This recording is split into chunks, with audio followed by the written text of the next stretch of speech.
Lulzim Basha ishte investim personal i Sali Berisha, kurse Sokolo Dashi ishte një politikan që kishte mbështetjen e Dr. Berisha, pa diskutim. Askush Partinë Demokratike nuk ka bërë karrierë pa mbështetjen e Sali Berisha, zërat janë të qarta. Kurse Sokolo Dashi kishte ardhur vetë në Partinë Demokratike, që në gjimnas, që në Durrës. Kurse Lulzim Basha ishte pjesë e kopit dhe patjetër kishte mbështetjen e Dr. Berishës. Dhe ajo garë pastaj na çoi ku na çoi. Nuk ishte Lulzim Basha kandidati më i mirë për të qenë kryetari i Partisë Demokratike dhe ndoa ato që ndodh. S'po them me keqja më e madhe, keqja më e vogël, ai ka kostën vetë tashmë është harruar, nuk ka vlen për të marrë fare me Lulzim Basha. U bë kryetar bashki, u bë kryetar partie, nuk diti të vlerësoj investimin që është bërë. Aq më tepër nëse hipoteza, nëse bëri pazare politike me Edi Ramën do të ishte shumë e turpshme.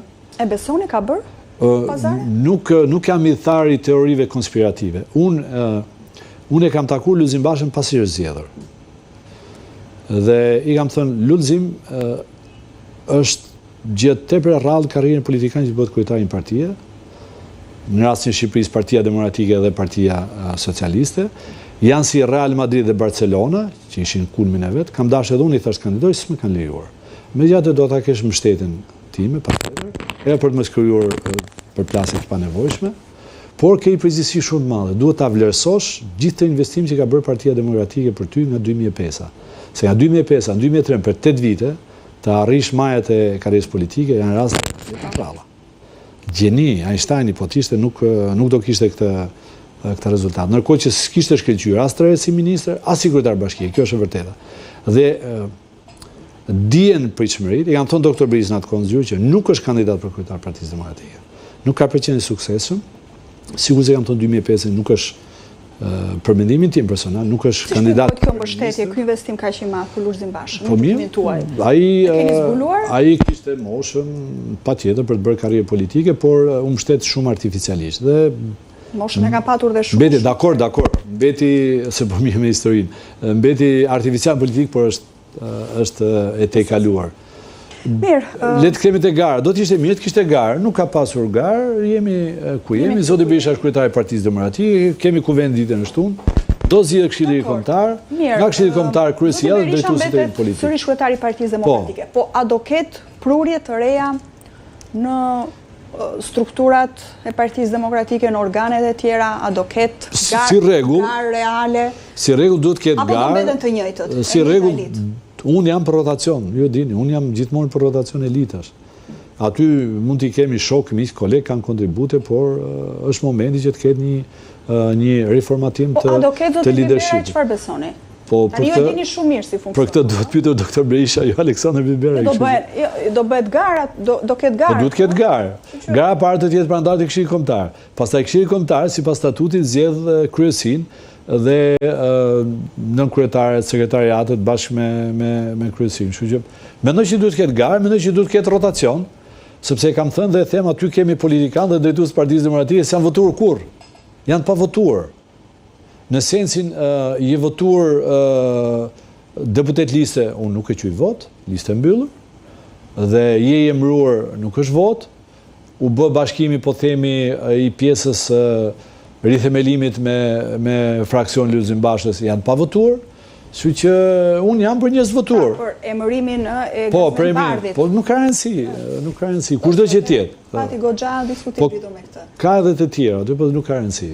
Politikani për mu pa vota nuk është politikan. Kjo është koncepti im për politikan. Pa vota, as i sekons dhe pranoj as i lloj mandati. Ka debat të brendshëm real sot në Partinë Demokratike? Jo, s'ka debat. Ka pluralizëm mendimi? Nuk ka frym debati, nuk shoh se ka pluralizëm mendimi.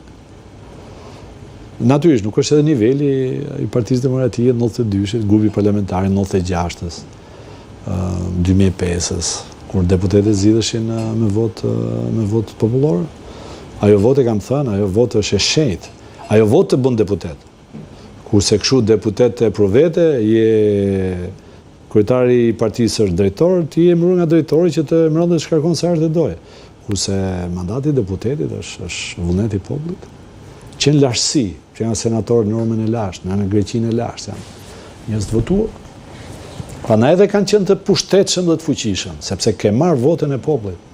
Dhe kur bëhet fjalë për interesa kombëtare, patjetër çdo Çdo individ që është votuar do mbrojë interesin e kombit. Zoti Beberaj, pse është kështu politika sot? Pra ju vazhdimisht nuk është më si atëherë, e keni përsëritur disa herë, nuk është më partia si atëherë, nuk është më politika si atëherë, nuk ka më demokraci si atëherë. Ju na merrni vazhdimisht në telefon për ftesa në studio dhe absolutisht unë ju falenderoj. Dhe më thonë gazetarët, është filani, si njoh. Kryesisht nga pala tjetër. Është ministër, nuk e njoh. Futem në internet, nuk gjej asnjë gjë. Është deputet, futem në internet, i them jep 5 minuta. Ç'a debati do bësh? Por kishe kënaqësi të bëje debat me profesor Luan Hajdaragën dies pas, me profesor Marko Bellën dies pas, me Namik Doklen, edhe me Fatoslanon, e me shumë të tjerë. Sigur se kemi pas edhe ne elitën. Tani është çështje brezash? Jo, është çështje e inflacionit politik të jashtëzakonshëm. Futem para ca kohësh do ta tregoj këtë në një librari. Unë kam jetuar te Lagja 5. Lagja 5 ka qenë historikisht Stalingrade. Pra edhe në zgjedhjet e 22 marsit, edhe në zgjedhjet e 22 marsit e vitit 92 ne pesën e kemi humbur. Ka fituar Fatoslano. Futem për të blerë libër edhe po më shikote. Do të më pyeste, sa më fal deputeti jeni, po. Më falësi e keni emri, të është filane. Tha, kam respekt për ty, tha, dhe po ta jep librin. Po për deputet, nuk kam libra për të shitur. Originale. I thash fal, po ti ke dalë për shitur. Jo, tha, e keni ullë aq poshtë nivelin, sa në vjetë turp, tha, ti shes një deputeti libra. Unë ndjeva keq për i të vërtetës. I thash, po ke rregull, mos ma shitat, jo, tha, ti je tjetër gjë, për te modestisë. Ka në shumë niveli. Fatkeqësisht, duhet ishte e kundërta, por... Do me thënë, që ta kuptojmë, ka rënë niveli, ka inflacion politik, sepse këta përzgjedh sot kryetari, këta do të ketë kryetari në listë. Po, pa diskutim, kryetarët i zgjedhë ndryshimet kushtetuese 2008 kanë qenë vrastarë për demokracinë shqiptare. Me ato ndryshime kushtetuese, shive çfarë i bëni dera më pushtetit. Sot përzgjedh këta kryetari, jo se nuk ka politikanë integritet. Pa diskutim, po më falë, Po të futemi një databazë e ka bërë Afrim Krasniqi, listën e deputetëve të gjithë legjislaturë, me qenë se është edhe politolog, pra mirët me shkencat politike. Sa doktor shkenca shkesë në parlament, sa profesor ke? Pse dhja ka me të një. Po dakord, Sali Berisha ishte atëre kryetar, Sali Berisha është sot. Po çfarë ka? Është trendi, është trendi tepër negativ.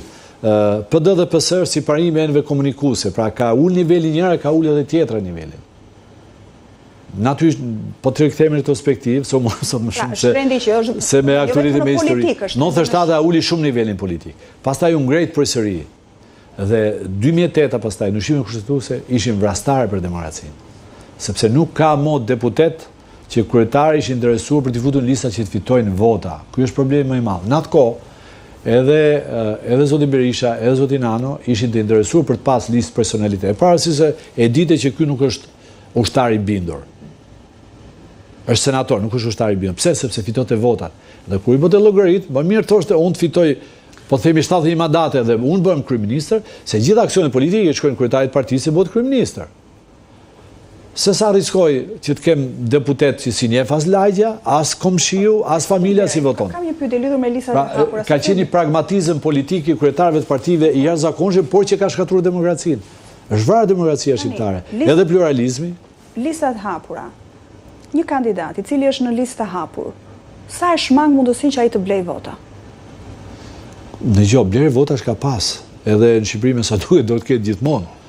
Por listat e hapura ose sepse ky vit që është në listë hapur është një politikan. Bruna, kur janë bërë debatë në grupin parlamentar të Partisë Demokratike në 2008, unë kam qenë kundër ndryshimit kushtetues, jam i thari sistem magjoritar, dhe është sistem emblem i së djathtas botërore. Është paraqitur një argument që sistemi magjoritar vin të fortë dhe i blen votat. Është argument që nuk është se nuk qëndron, por shifi listat e mbyllura ose të hapura. Tash, nëse përpara ai e blet elektoratin, sot shko votot e kryetari i partisë.